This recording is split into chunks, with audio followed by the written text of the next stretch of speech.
ए आले ईमान और रसूलुल्लाह सल्लल्लाहु अलैहि वसल्लम की पाकीज़ा निस्बतों से प्यार और मोहब्बत करने वाले खुशबख्त और अरफा नसीब सुन्नी भाइयों, अल्लाह का शुक्र है कि अल्लाह ने हमें दाता साहब के कदमों में हाजिरी का शर्फ नसीब किया है और दाता साहब की चौखट पर अल्लाह ने हमें हाजिरी का शर्फ हासिल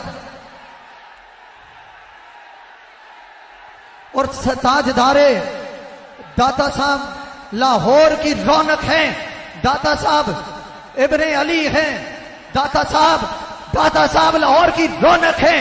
जो नबी के बेटे का नाम दाता अली अजमेरी है, अली के शहजादे का नाम दाता अली अजमेरी है, सैयदा ज़हरा के नूरे नजर का नाम दाता अली अजमेरी है।